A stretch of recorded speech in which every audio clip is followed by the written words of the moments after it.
Kafalina tranray tompoko lasy tompoko vavy no hitsidina ny tokantranonao amin'izao alina izao amin'ny alalan'ny fandaharana mahery asaina mpanajana ary ianao anaraka izany hatramin'ny farany ny tolon'ny baolina kitra no resantsika lavalava amin'ity alina ity eo ihany koa ny taranja baolina lavalava ny taranjaka azakazaka fiarakodia.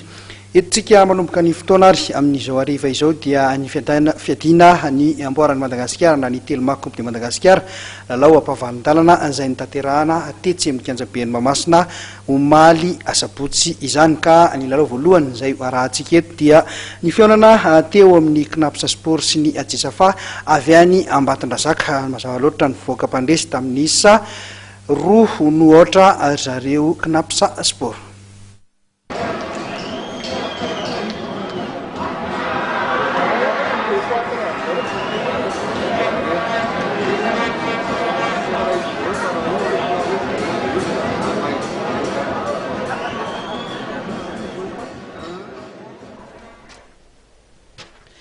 Tafita amin'ny lalao ampahavadalana ny Cnaps sport rehefa nandresy ny ekipa ny Ajesafa avy any Ambatondrazaka omaly tolakandro tetsy amin'ny kianjan'ny Mahamasina nandritra ny lalao ampahavadalana fiadina ny amboaran'ny Madagasikara na ny Telma Coupe de Madagasikara.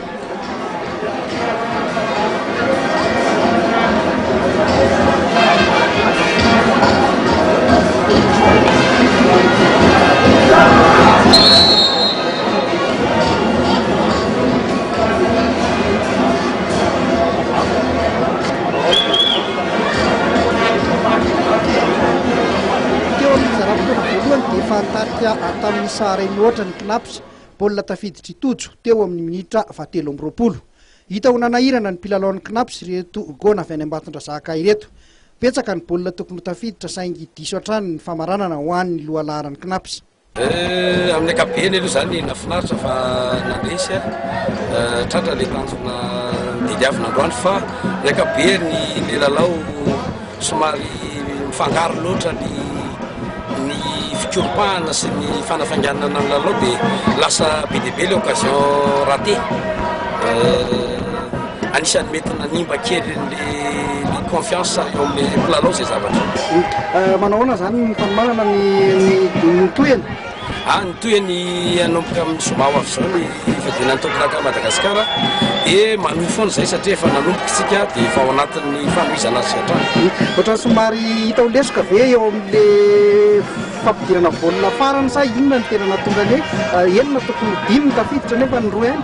Araka ny teniko teo hoe mifangaro le fikoropahana sy ny hafanganana didiavina dia lasa teraka tsy fahombiazana izy dia verina fa lesoka anankiray tokony harenina raha tiana nandeha lavidavitra. Tany amin'ny ray minitra tsy iravana tany amin'ny minitra 7:20 tany dia mbola natafiditra baolina iray faharoa ny Cnaps tamin'ny alalan'ny Erika. Ho an'ny Ajesafa kosa na dia niezaka nandrafitra fanafiana ihany azy izy ireo dia tsy nahita ny masina ratony Anatolina mihitsy. Mbola nampitrotraka ihany koa ny fahazon'ny Max Olivier karatra mena teo amin'ny minitra 7:20 izay ny lalao folo sisa ny Ajesafa nandritra ny 7 minitra farany. Fahitana izy aloha mba votohitra ihany izy na dia hoe goliata raha hita ihany izy zany hoe fa manana tsaikefa amin'ny lalao lehibe toy ireny fa iny izy manana tsaikefa. Inona tena hitanao hoe mbola lesoka ho anareo?